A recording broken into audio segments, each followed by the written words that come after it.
This on-demand training will be covering the CANS Acculturation Guide and the CANS COVID-19 Guide. Both of these can be found on the CANS website. All children are members of some identifiable cultural group or groups.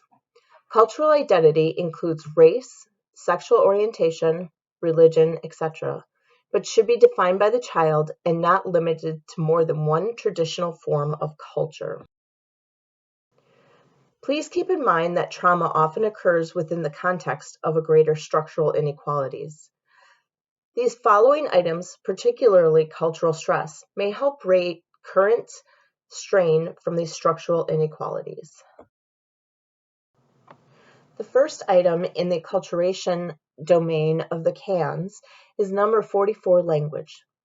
This item concerns any language-related needs a family might have with regards to the language spoken in the home and or by the child. This includes spoken language and sign language. Looking at the rating in the manual, a 1 would be a child and family speak some English, but potential communication problems exist due to limits on vocabulary or understanding of the nuances of language. A 2 would be a child and or significant family members do not speak English, and a translator or native language speaker is needed for successful intervention. And a 3 is a child or significant family members do not speak English. A translator or native language speaker is needed for successful intervention, and no such individual is currently available from among natural supports.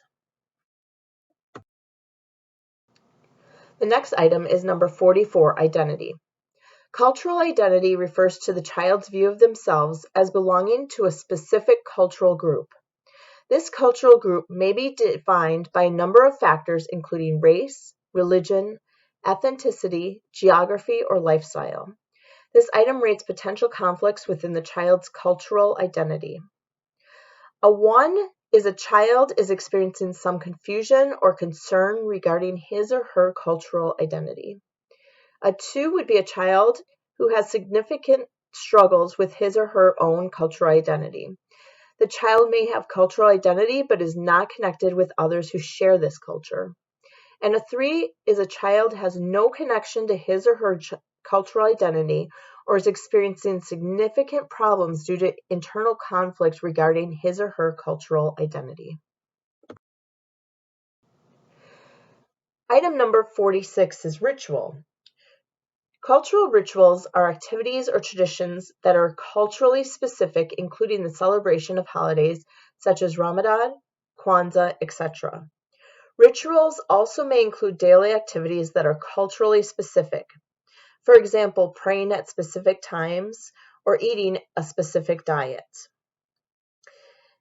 A 1 would be a child is generally able to practice rituals consistent with his or her cultural identity. However, they are sometimes experiencing some obstacles to the performance of these rituals. A 2 is a child experiences significant barriers and is sometimes prevented from practicing rituals consistent with their cultural identity. And a 3 is a child is unable to practice rituals consistent with their cultural identity. The last item in this domain is cultural stress. Cultural stress refers to experiences and feelings of discomfort and or distress arising from friction, real or perceived, between an individual's own cultural identity and the predominant culture in which he or she lives. This could include stress caused by friction between the child and their specific placement setting, as well as cultural stress between the child and the broader community they are part of, such as neighborhoods, towns, regions, and even countries or global cultural representations and movements. A 1 indicates some evidence of mild or occasional stress resulting from friction between the child's cultural identity and his or her cultural living situation. A 2 is a child is experiencing cultural stress from friction between the child's cultural identity and current living situation, and that is causing some problems with functioning. And a 3 is that the child is experiencing a high level of cultural stress between their cultural identity and current living situation that is making functioning very difficult under the present circumstances. We will be scoring some of these items based on some scenarios. Please pause this video and take a moment to open your manual. A copy of the manual can be found on the Northwestern CANS website.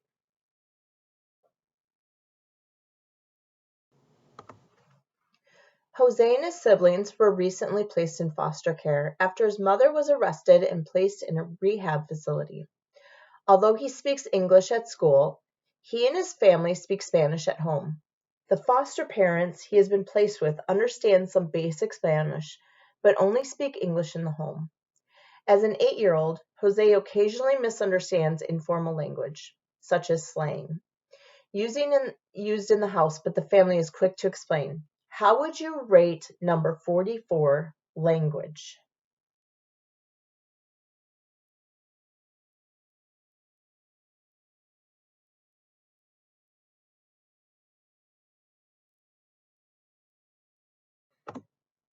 Based on this scenario, a worker might score this item a 1.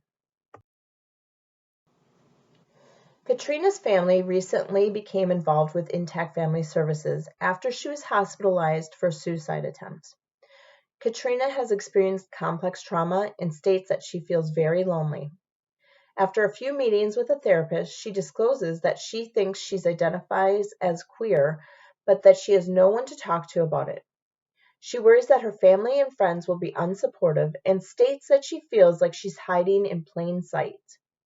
She wishes she had someone like her to help her sort things out.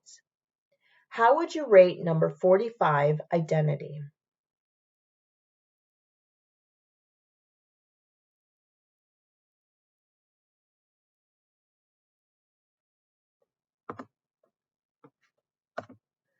Based on this scenario, Katrina might be rated as a 3.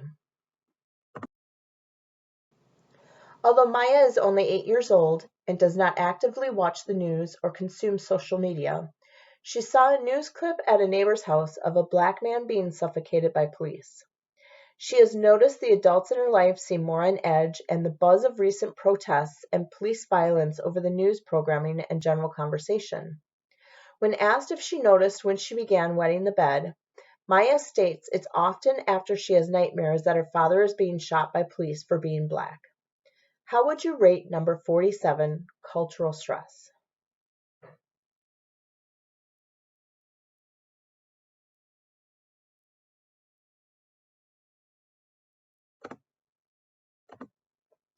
Based on this scenario, a worker might score this item a 2.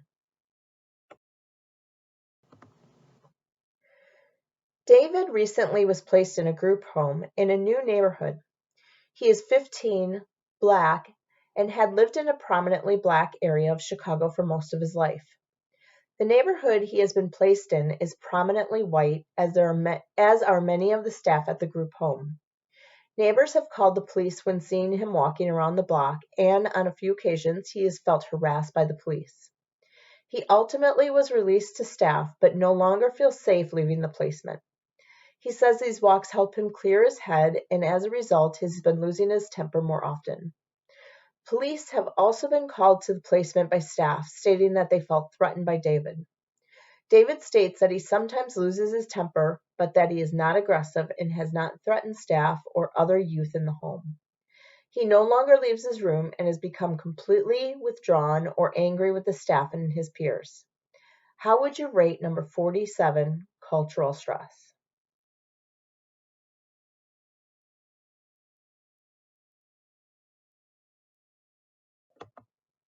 Based on this scenario, a worker might score this item a 3. We will now be reviewing the CANS COVID-19 guide. The first item we'll look at is number 9, natural or man-made disaster. This rating describes the severity of exposure to either natural or man-made disasters.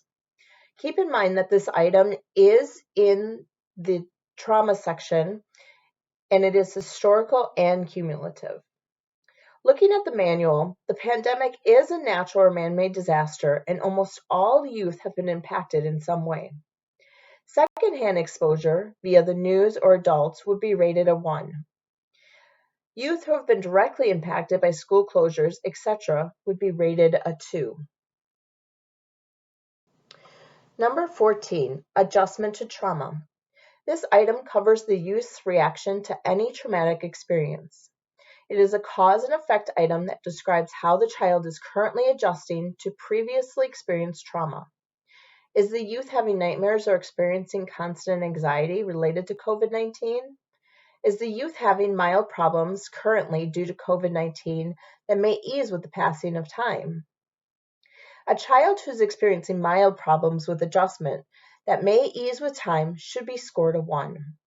A child who is experiencing nightmares or other adjustment problems associated with COVID-19 should be scored a 2. And a child who is hypervigilant or experiencing high levels of anxiety related to COVID-19 should be scored a 3. Number 35, recreational on the child section, and number 128, recreation on the caregiver section. Due to COVID-19 guidelines, many people have lost access to recreational activities they were a part of prior to the pandemic. Recreational activities refer to those that give the youth or caregiver some benefit. For example, watching TV is not necessarily considered a recreational activity, but if the caregiver is organizing a weekly themed movie night with a group of friends, this could apply. Review these items and record any needs. If the youth or caregiver has no time, interest, or access to recreational activities, this would be rated a 3. Due to COVID-19 mitigations, both children and caregivers may have lost access to recreations they were part of pre-pandemic. The next 2 slides will be reviewing school items. Many schools have shifted some or all learning to online platforms, which can create unique challenges. These items can be a place to capture any educational concerns or prevalent needs. If the child is on break from school or the school is closed, use the most recent information available to you when scoring these items. Number 22, educational setting. How well is the school working with the child? How well are they managing e-learning or other COVID-19 policies and or considerations? Number 41, school behavior. Is the youth having any behavioral issues either during at-home learning or at school? Are they able to follow the COVID-19 guidelines? Number 42, school achievement. Is the youth on track academically? Are they falling behind with any changes to the school policy? 43, school attendance. Are there any issues with attending or missing school? Enforced quarantines would be included. Number 92, educational attainment. Is the youth on track with their educational goals? And 103, learning environment. This item is on the caregiver side. It is looking at if the caregiver is able to provide a home environment that supports learning, e-learning, or just after school. Number 88, transportation. Due to the pandemic and social distancing guidelines, some teens may have lost access to transportation. If loss of transportation has affected the youth in any way, consider scoring this item. In early December 2021, the U.S. Surgeon General issued a report warning that youth are experiencing an increase in depression and mental health as a result of the COVID-19 pandemic. Items 50, depression, and 51, anxiety, are items where we can capture symptoms of these mental health concerns that might be present due to the pandemic. Looking at item number 50, depression. Is the youth experiencing symptoms of depression due to the loss of in-person social interactions, remote learning, or loss of community and or extracurricular activities? And 51, anxiety. Is the youth experiencing any symptoms of anxiety, such as fearfulness or worry, related to the COVID-19 pandemic? Now we will look at some caregiver items related to financial stress. The pandemic has affected many people's access to work, housing, and financial stability. If the caregiver is experiencing loss or stress in any of these areas, consider scoring these items. 107, financial status. Does the family have enough financial resources to meet their needs? 111, residential stability. How stable is the caregiver's housing situation? And 112, job functioning. Are there any issues with the caregiver's employment status?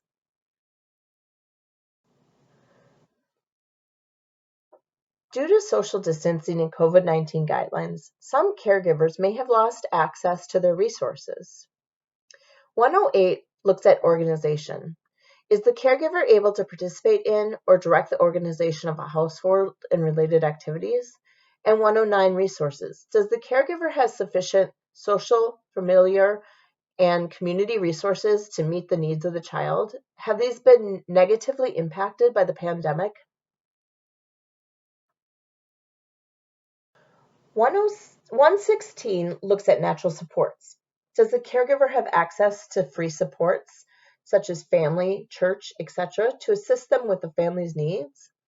And 121, physical health. Is the caregiver suffering from or recovering from COVID-19 that may cause physical limitations to their ability to parent? When thinking about COVID-19, we also want to consider the caregiver's mental health. We will look at 122, mental health. Many caregivers have also experienced a loss in social interaction, community involvement, and other resources, much like the children. Some may have lost family or friends to COVID-19, are managing too much at home, or are simply struggling personally. These experiences could result in depression, anxiety, or other strains on mental health. A caregiver who has a clear sign of mental health needs that impact parenting could be scored at least a 2 on this item. We will also look at 125, parent-caregiver post-traumatic reactions. Some caregivers may experience post-traumatic reactions related to their ongoing experiences with the pandemic. This could include finding it difficult to resume their or their children's normal activities when restrictions have been lifted. This could also include reactions to triggers of past trauma, such as losing a loved one due to illness or even something unrelated to COVID. This might also look like excessive or abnormal fear or worry about restrictions or infection. A caregiver who is having mild adjustment difficulties directly related to trauma would be scored a 1, and those with moderate difficulties would be rated a 2, and those with severe adjustment difficulties would be rated a 3. Please note that on these 2 items, there's 2 components to them. Not only the mental health, but also how it is impacting their parenting. Some caregivers may find it difficult to follow through with certain aspects of the service plan or permanency plan due to COVID-19 guidelines. This could include not having virtual meeting options or disruptions in plans. 132, parent participation and visitation. Is the caregiver participating in planned visitations? Are they able to participate with COVID-19 restrictions? And 133, relationship or contact with caseworker. Is the caregiver responsive to you in your role within the case? And finally, 134, involvement in treatment.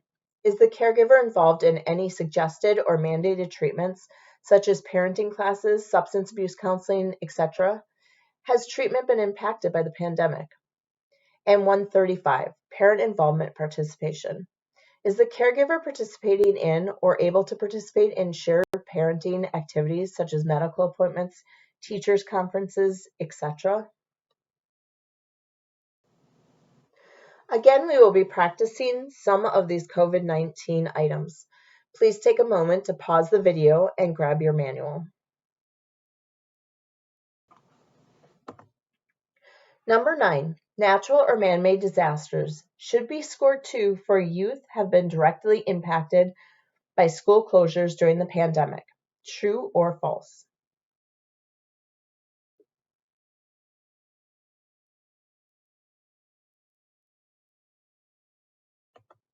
True. Number 35, recreational, should be scored a 1 for a child that has lost some recreational activities due to COVID-19 mitigations.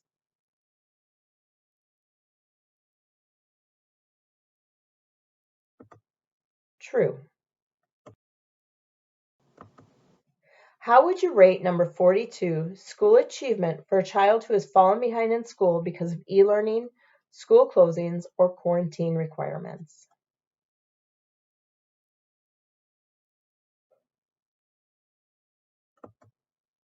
1, child is doing adequate but has some easily correctable problems. 2, if the child is failing some subjects or at risk of failing current grade. And a 3, if the child is failing more subjects or at least 1 year behind. How would you score 103 learning environment for a caregiver who is struggling to provide e-learning environment because of limited internet or computer access in the home?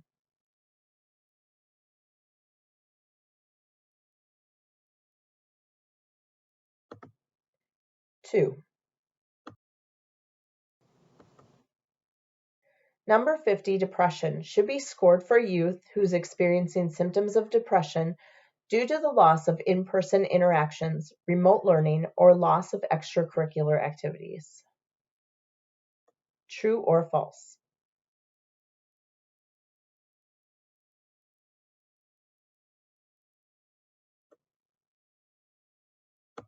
True. How would you score number 51, anxiety, for a youth who is experiencing mild anxiety related to COVID-19?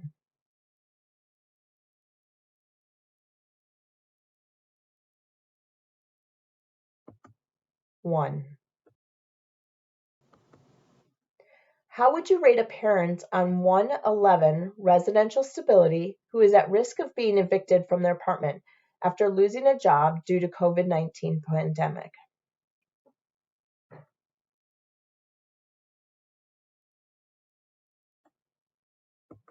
1. How would you rate 109 resources for a caregiver who has lost after-school care due to COVID-19 mitigations?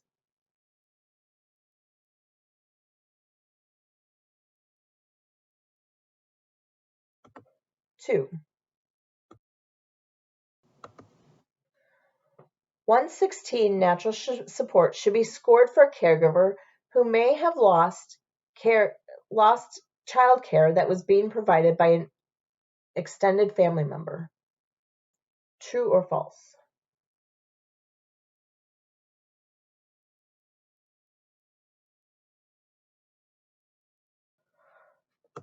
True.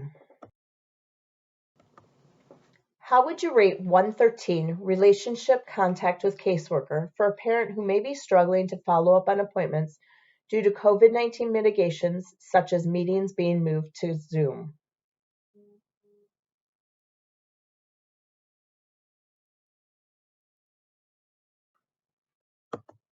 2.